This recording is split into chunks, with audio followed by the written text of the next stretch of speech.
Hello my dear student, welcome back to my YouTube channel Subhash study centre. तो जितने भी मेरे प्यारे बच्चे कक्षा 10 के विद्यार्थी हैं और 5 मार्च को आप गृह विज्ञान विषय का पेपर देने वाले हैं।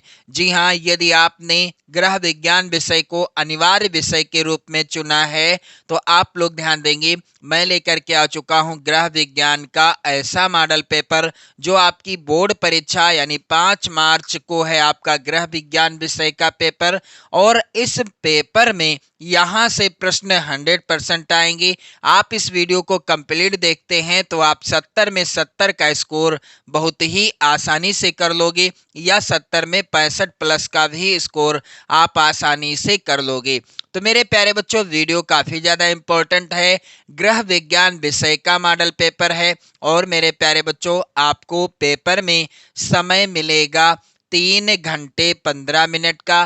पेपर का पूर्णांक रहेगा 70 अंकों का। इसके पहले भी मैंने गृह विज्ञान विषय के, सामाजिक विज्ञान विषय के और चित्रकला विषय के, आप लोग ध्यान देंगे, गृह विज्ञान विषय, चित्रकला विषय और सामाजिक विज्ञान विषय, आप लोग ध्यान दीजिएगा। इतनी विषयों की तैयारी आप धुआंधार तरीके से कर सकते हैं चैनल को सब्सक्राइब करने के बाद। तो आप यदि नए हैं चैनल पर तो चैनल को सब्सक्राइब कर लीजिएगा। यहाँ पर आप लोग ध्यान देंगे मेरे प्यारे बच्चों, निर्देश दिया गया है प्रारंभ के 15 मिनट परीक्षार्थियों को प्रश्न पत्र पढ़ने के लिए निर्धारित हैं। 15 मिनट पहले ही आपको पेपर पढ़ने के लिए मिल जाएगा और सभी प्रश्न करना अनिवार्य है। प्रत्येक प्रश्न के निर्धारित अंक उसके सम्मुख अंकित हैं। मेरे प्यारे बच्चों, 3 घंटे का समय आपके पास रहेगा पेपर को सॉल्व करने के लिए, क्योंकि 15 मिनट का समय है पेपर को पढ़ने के लिए। मेरे प्यारे बच्चों, यहाँ पर प्रश्न पत्र के 2 खंड हैं। खंड का में बहुविकल्पी प्रश्न हैं। खंड का के अंतर्गत 20 बहुविकल्पी प्रश्न पूछे जाएंगे। प्रत्येक प्रश्न 1 अंक का होगा। यदि आप इन 20 प्रश्नों का उत्तर OMR सीट में सही तरीके से और सही उत्तर भर देते हैं तो पूरे पूरे 20 नंबर आपको मिलेंगे। राइटिंग के नंबर नहीं कटेंगे, बस शर्त ये है उत्तर सही भरे होने चाहिए और OMR सीट भी आपकी सही तरीके से भरी होनी चाहिए। तब राइटिंग चाहे जितनी ही खराब क्यों ना हो आप सभी की। मेरे प्यारे बच्चों, यहाँ पर आप देखेंगे खंड खा में अति लघुत्तरीय, लघु उत्तरीय तथा दीर्घ उत्तरीय 3 प्रकार के प्रश्न हैं। उनके उत्तर हेतु निर्देश भी प्रत्येक प्रश्न के पहले दिए गए हैं, यानी कौन सा प्रश्न करना है कौन सा नहीं करना इसका भी वर्णन किया गया है। तो मेरे प्यारे बच्चों, यहाँ पर आप देखोगे खंड का के अंतर्गत जो वस्तुनिष्ठ प्रश्न हैं, इन प्रश्नों को जो कि वेरी इंपॉर्टेंट हैं आपकी बोर्ड परीक्षा 2024 के लिए, बहुविकल्पी प्रश्न हैं। और यहाँ पर निर्देश दिया गया है प्रश्न संख्या 1 से 20, प्रश्न संख्या 1 से 20 बहुविकल्पी हैं। निम्नलिखित प्रश्नों में प्रत्येक के 4 वैकल्पिक उत्तर दिए गए हैं। उनमें से सही विकल्प चुनकर उन्हें क्रमवार OMR उत्तर पत्रक में भरिए। मेरे प्यारे बच्चों, यहाँ पर आप लोग ध्यान दीजिएगा। पहला प्रश्न है जो कि इस प्रकार से, पारिवारिक बजट बनाने का उद्देश्य क्या है? पारिवारिक बजट क्यों बनाया जाता है, इसका उद्देश्य क्या है या इसकी आवश्यकता क्या है? तो यहाँ पर क्या पहला विकल्प सही होगा आय का ज्ञान करने के लिए, क्या दूसरा सही है कि बचत करना, या तीसरा सही है व्यय पर नियंत्रण करना, या चौथा ये सभी? तो पारिवारिक बजट क्यों बनाया जाता है, किस लिए बनाया जाता है, इसका उद्देश्य अथवा इसकी आवश्यकता क्यों पड़ती है? पारिवारिक बजट बनाने से हमें आय का ज्ञान रहता है कि हमारी आमदनी कितनी है, कितना हमें खर्च करना चाहिए, जो अनावश्यक खर्चे हैं उनको कैसे नियंत्रित किया जाए। और दूसरा बचत करना, पारिवारिक बजट बनाने से हम बचत भी करने लगेंगे। और तीसरा व्यय पर नियंत्रण, जो अनावश्यक खर्चे हैं उन पर भी नियंत्रण किया जा सकता है पारिवारिक बजट बनाकर। तो यहाँ पर उत्तर क्या होगा, ये सभी। दूसरा प्रश्न है मेरे प्यारे बच्चों, ग्रह सज्जा का आवश्यक तत्व क्या है? पहला है विकल्प यहाँ पर सुंदरता, दूसरा विकल्प है उपयोगिता, तीसरा विकल्प है अभिव्यक्ति चौथा है ये सभी। तो गृह सज्जा का आवश्यक तत्व है सुंदरता, उपयोगिता, अभिव्यक्ति, अर्थात यहाँ पर उत्तर क्या होगा, ये सभी। मेरे प्यारे बच्चों प्रश्न संख्या 3 है, 2 किलोग्राम में कितने ग्राम होते हैं? 2 किलोग्राम में कितने ग्राम होते हैं? तो विकल्प इस प्रकार से हैं। पहला है विकल्प 500 ग्राम, दूसरा विकल्प 1000 ग्राम, तीसरा विकल्प 1500 ग्राम, चौथा है विकल्प 2000 ग्राम। तो 2 किलोग्राम में, जैसा कि आप सभी जानते हैं, 1 किलोग्राम में कितने ग्राम होते हैं? 1000 ग्राम। और 2 किलोग्राम में कितने ग्राम हो जाएंगे? 2000 ग्राम। यहाँ पर चौथा विकल्प बिल्कुल सही है। प्रश्न संख्या यहाँ पर 4 वेरी वेरी इंपॉर्टेंट है मेरे प्यारे बच्चों। जल का रासायनिक सूत्र क्या है? आपकी बोर्ड परीक्षा 2024 में ये प्रश्न 100% पूछे जाएंगे, इसलिए आप इस मॉडल पेपर के सभी प्रश्नों को भी तैयारी करते रहें। तो मेरे प्यारे बच्चों जल का रासायनिक सूत्र क्या है? विकल्प इस प्रकार से हैं। पहला है विकल्प H2O2, दूसरा विकल्प H2O, तीसरा विकल्प HO और चौथा विकल्प है HO2। तो यहाँ पर उत्तर क्या होगा? जल का रासायनिक सूत्र आप सभी जानते हैं, H2O है। मेरे प्यारे बच्चों कौन सा रोग, यहाँ पर आप देखेंगे प्रश्न संख्या 5, कौन सा रोग अशुद्ध जल एवं भोजन से हो जाता है? दिए गए विकल्पों में से कौन सा रोग है जो अशुद्ध जल और भोजन से हो जाता है? मेरे प्यारे बच्चों यहाँ पर आप देखेंगे इस प्रश्न का पहला विकल्प है क्षय रोग, दूसरा विकल्प है चेचक, तीसरा विकल्प है हैजा और चौथा विकल्प है मेरे प्यारे बच्चों इनमें से कोई नहीं। तो कौन सा रोग अशुद्ध जल एवं अशुद्ध भोजन यानी दूषित भोजन के द्वारा हो जाता है? इसका उत्तर हो जाएगा हैजा रोग। मेरे प्यारे बच्चों प्रश्न संख्या 6 है यहाँ पर, विश्व पर्यावरण दिवस। आप लोग ध्यान देंगे ये प्रश्न गृह विज्ञान और सामाजिक विज्ञान दोनों विषयों में पूछा जाता है। विश्व पर्यावरण दिवस किस दिन मनाया जाता है या कब मनाया जाता है? मेरे प्यारे बच्चों इस प्रश्न के विकल्प इस प्रकार से हैं।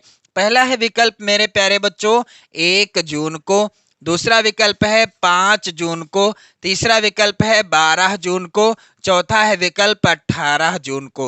तो विश्व पर्यावरण दिवस किस दिन मनाया जाता है? मेरे प्यारे बच्चों इसका उत्तर हो जाएगा, आप सभी जानते भी हैं कि हम प्रत्येक वर्ष 5 जून को विश्व पर्यावरण दिवस के रूप में मनाते हैं। इसके बाद मेरे प्यारे बच्चों आप देखेंगे प्रश्न संख्या 7 है, संक्रामक रोग फैलते हैं। संक्रामक रोग कैसे फैलते हैं? पहला है विकल्प वायु के द्वारा, दूसरा विकल्प है जल के द्वारा, तीसरा विकल्प है संपर्क के द्वारा, चौथा विकल्प है इन सभी के द्वारा। तो संक्रामक रोग कैसे फैलते हैं, किस कारण से फैलते हैं? यहाँ पर इस प्रश्न का उत्तर होगा संक्रामक रोग वायु के द्वारा भी फैलते हैं, जल के द्वारा भी फैलते हैं और संपर्क में भी आने से संक्रामक रोग फैलते हैं। तो यहाँ पर उत्तर क्या होगा मेरे प्यारे बच्चों? यहाँ पर उत्तर हो जाएगा इन सभी के द्वारा संक्रामक रोगों की वृद्धि होती है। यानी संक्रामक रोग जल द्वारा, वायु द्वारा और मेरे प्यारे बच्चों संपर्क में आने से भी फैल जाते हैं। मेरे प्यारे बच्चों प्रश्न संख्या 8 है यहाँ पर, वेरी वेरी इंपॉर्टेंट। घर पर वस्त्र सिलने से बचत होती है।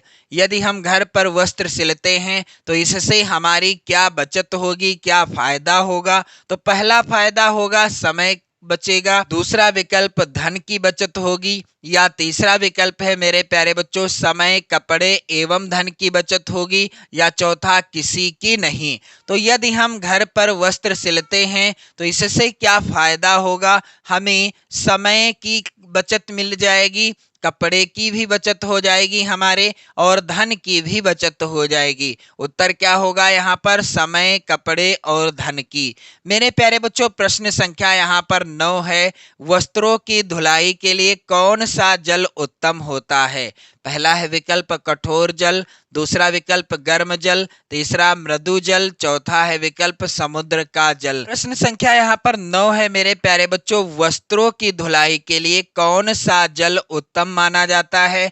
पहला है विकल्प कठोर जल, दूसरा विकल्प है यहाँ पर गर्म जल, तीसरा विकल्प है मृदु जल, चौथा विकल्प है समुद्र का जल। तो मेरे प्यारे बच्चों यहाँ पर आप लोग इस प्रश्न का आंसर कमेंट बॉक्स में कमेंट करके बताइएगा। प्रश्न संख्या 10 है मेरे प्यारे बच्चों, भोजन पकाने में किसका प्रयोग हानिकारक होता है? दिए गए विकल्पों में से यदि हम भोजन पकाते समय इन विकल्पों में से उस वस्तु का, उस चीज का प्रयोग करते हैं तो हानिकारक होगा। अब आपको बताना है कौन सी चीज है जिसका प्रयोग करने से भोजन हानिकारक हो जाता है। पहला है विकल्प घी, दूसरा विकल्प है मसाले, तीसरा विकल्प है यहाँ पर सोडा। तो सोडा का प्रयोग यदि भोजन पकाने में किया जाता है तो भोजन हानिकारक हो जाता है।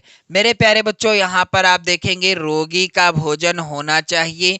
रोगी का भोजन क्या गरिष्ठ होना चाहिए, चटपटा या फिर सुपाच्य? तो रोगी का भोजन ऐसा होना चाहिए जो वह आसानी से पचा सके, अर्थात सुपाच्य होना चाहिए। प्रश्न संख्या 12 है मेरे प्यारे बच्चों, मनुष्य के शरीर में कितनी पसलियां या कितनी जोड़ी पसलियां होती हैं? पहला है विकल्प 32, दूसरा विकल्प है 12, तीसरा विकल्प है 24 यानी 12 जोड़ी, चौथा विकल्प है यहाँ पर 28। तो मनुष्य के शरीर में कितनी पसलियां यानी कितनी जोड़ी होती हैं? इसका उत्तर होगा 24 यानी 12 जोड़ी। प्रश्न संख्या 13 है मेरे प्यारे बच्चों, अस्थि भंग के लक्षण क्या हैं? अस्थि भंग में क्या होता है? क्या सूजन आ जाती है, या दर्द होता है, या अंग निष्क्रिय हो जाता है, या ये सभी? तो अस्थि भंग का अर्थ क्या है? अस्थि अर्थात हड्डी, भंग अर्थात टूटी, हड्डी टूटी। मेरे प्यारे बच्चों अस्थि भंग का अर्थ है हड्डी की टूट, यानी जब कोई हड्डी टूट जाती है तो वहां पर क्या होगा? सूजन आ जाएगी, दर्द भी होगा, और तीसरा अंग वह निष्क्रिय भी हो जाएगा, यानी अंग किसी कार्य में करने के लिए उपयुक्त नहीं होगा। तो मेरे प्यारे बच्चों आप लोग ध्यान दीजिएगा, यहाँ पर उत्तर क्या हो जाएगा? अस्थि भंग का लक्षण है ये सभी। प्रश्न संख्या 14 है मेरे प्यारे बच्चों, कौन सा अंग श्वसन तंत्र का भाग नहीं है? तो नाक, फेफड़े, यकृत या हाथ, या श्वास नली? तो इसका उत्तर क्या होगा मेरे प्यारे बच्चों? यकृत या हाथ ही हो जाएगा राइट आंसर। अगला प्रश्न मेरे प्यारे बच्चों वेरी वेरी इंपॉर्टेंट है, कौन सा अंग श्वसन तंत्र का भाग नहीं होता? पहला है विकल्प नाक, दूसरा विकल्प है फेफड़े, तीसरा विकल्प है मेरे प्यारे बच्चों यकृत या हाथ, चौथा है श्वास नली। तो कौन सा अंग है जो श्वसन तंत्र का भाग नहीं होता? मेरे प्यारे बच्चों यहाँ पर उत्तर हो जाएगा यकृत या हाथ। प्रश्न संख्या 15 है मेरे प्यारे बच्चों, बर्फ की टोपी का प्रयोग कब होता है? पहला है विकल्प तीव्र ज्वर में, दूसरा विकल्प है यहाँ पर अधिक दर्द में। तो यहाँ पर दोनों विकल्पों में से ही एक विकल्प सही है, और वह सही विकल्प कौन सा है मेरे प्यारे बच्चों? तीव्र ज्वर में बर्फ की टोपी का प्रयोग किया जाता है। आप सभी लोग इन सभी प्रश्नों को बिल्कुल रट लीजिएगा। यहाँ पर अगला प्रश्न है, थर्मामीटर द्वारा ज्ञात करते हैं। थर्मामीटर के द्वारा क्या नाड़ी की गति ज्ञात करते हैं, श्वास की दर, या रुधिर का दाब, या फिर शरीर का तापमान? उत्तर क्या होगा? थर्मामीटर के द्वारा हम शरीर का तापमान ज्ञात करते हैं। प्रश्न संख्या यहाँ पर 17 है, आदर्श बजट माना जाता है। आदर्श बजट किसे माना जाता है? पहला है विकल्प संतुलित बजट को, दूसरा विकल्प घाटे का बजट, तीसरा विकल्प बचत का बजट, चौथा इनमें से कोई नहीं। तो आज आदर्श बजट किसे माना जाता है? बचत का बजट को ही आदर्श बजट माना जाता है। प्रश्न संख्या 18 है मेरे प्यारे बच्चों, बचत सुरक्षित रखने का उत्तम साधन क्या है? तो पहला है विकल्प घर में रखना चाहिए, दूसरा बैंक में जमा करना चाहिए, तीसरा पड़ोसी के पास रखना चाहिए, चौथा इनमें से कोई नहीं। तो बचत को यानी धन को सुरक्षित रखना है, इसके लिए सबसे उत्तम साधन कौन सा है? बैंक में उस धन को जमा कर देना चाहिए। प्रश्न संख्या 19 है मेरे प्यारे बच्चों, घर की सफाई में सर्वाधिक महत्व है, घर में रखना चाहिए। पहला विकल्प सड़क पर फेंक देना चाहिए, किसको? कूड़े को, तीसरा कूड़ेदान में डालना चाहिए, या चौथा नाले में डालना चाहिए। तो घर की सफाई में सर्वाधिक महत्वपूर्ण कार्य क्या है कि कूड़े को कूड़ेदान में डालना चाहिए। प्रश्न संख्या 20 है मेरे प्यारे बच्चों, कुएं के जल को शुद्ध करने के लिए उसमें क्या डालते हैं? तो मेरे प्यारे बच्चों, कुएं के जल को शुद्ध करने के लिए उसमें क्या डालते हैं? Potassium permanganate. यहाँ पर आप देखेंगे खंड खा जो कि वर्णनात्मक प्रश्न से संबंधित है और यहाँ पर निर्देश दिया गया है कि प्रश्न संख्या 21 से 26 अति लघुत्तरीय हैं। प्रत्येक प्रश्न का उत्तर अधिकतम आपको 25 शब्दों के अंतर्गत देना है और प्रत्येक प्रश्न है 2 नंबर का। आप सभी से रिक्वेस्ट है कि इन सभी प्रश्नों को आप लोग तैयार कर लेना। पहला यहाँ पर 21 नंबर का प्रश्न है, बजट बनाने के 2 लाभ लिखिए। और यहाँ पर प्रश्न संख्या 22 है, जल प्राप्ति के मुख्य स्रोत कौन कौन से हैं? 23 नंबर का प्रश्न है, ठोस रासायनिक निःसंक्रमकों के नाम बताइए। प्रश्न संख्या यहाँ पर 24 है, चेक बुक की उपयोगिता लिखिए। ये सभी प्रश्न आप लोग जरूर तैयार कर लेना। ये सभी प्रश्न मोस्ट इंपॉर्टेंट हैं आपकी बोर्ड परीक्षा के लिए। रोगी हेतु बफारे का प्रयोग कब दिया जाता है? यहाँ पर आप देखेंगे लघुत्तरीय प्रश्न और प्रश्न संख्या 27 से 31 तक लघुत्तरीय हैं। इनके उत्तर अधिकतम आपको 50 शब्दों में देना होगा। इसके बाद मेरे प्यारे बच्चों प्रश्न संख्या 27 है, सिलाई किट की क्या उपयोगिता है? इसमें रखी जाने वाली 5 वस्तुओं के नाम लिखिए। 4 नंबर का प्रश्न है और अथवा में यहाँ पर प्रश्न है, मियादी बुखार में रोगी को किस प्रकार का आहार देना चाहिए? प्रश्न संख्या 28 है मेरे प्यारे बच्चों, ठंडी सेक कब की जाती है? ठंडी सेक देने की विधियां लिखिए। यहाँ पर अथवा में आप देखोगे प्रश्न है, जीवन बीमा के लाभ लिखिए। और प्रश्न संख्या 29 है मेरे प्यारे बच्चों, भोजन परोसने की स्वदेशी शैली और पाश्चात्य शैली में अंतर बताइए। यहाँ पर आप देखोगे अथवा में प्रश्न, सिलाई की किन्हीं 5 सामग्रियों के नाम और प्रयोग लिखिए। प्रश्न संख्या 30 है मेरे प्यारे बच्चों, शुद्ध जल तथा अशुद्ध जल में अंतर स्पष्ट कीजिए।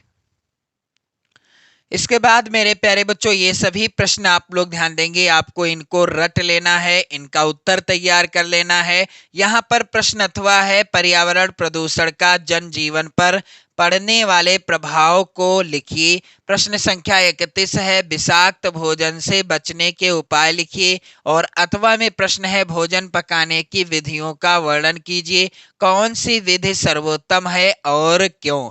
इसके बाद मेरे प्यारे बच्चों आप यहाँ पर देखेंगे दीर्घोत्तरीय प्रश्न जो कि इस प्रकार से आएंगे। निर्देश है, प्रश्न संख्या 32 से 34 तक दीर्घोत्तरीय हैं। प्रश्न संख्या 32 व 33 के विकल्प दिए गए हैं। प्रत्येक प्रश्न के एक ही विकल्प का उत्तर लिखना है। प्रत्येक प्रश्न के उत्तर 100 शब्दों के अंतर्गत आपको लिखना है। मेरे प्यारे बच्चों यहाँ पर प्रश्न संख्या 32 है, पर्यावरण का मानव जीवन पर प्रभाव स्पष्ट कीजिए। 2024 बोर्ड परीक्षा के लिए सबसे इंपॉर्टेंट प्रश्न है। अथवा में प्रश्न है, डेंगू रोग के कारण, लक्षण एवं उनसे बचने के उपायों का वर्णन कीजिए। प्रश्न संख्या 33 है, भोजन को पकाकर खाना क्यों आवश्यक है? और अथवा में प्रश्न है, अस्थि भंग से आप क्या समझते हैं? अस्थि भंग के लक्षण बताइए। प्रश्न संख्या 34 है, अशुद्ध जल को शुद्ध करने की मुख्य रासायनिक विधियां क्या होती हैं? तो मेरे प्यारे बच्चों इसी पैटर्न पर आएगा गृह विज्ञान विषय का पेपर। आप लोग जो है इस वीडियो को शेयर कर देना, लाइक कर देना। पढ़ते रहें, मस्त रहें, स्वस्थ रहें। जय हिंद।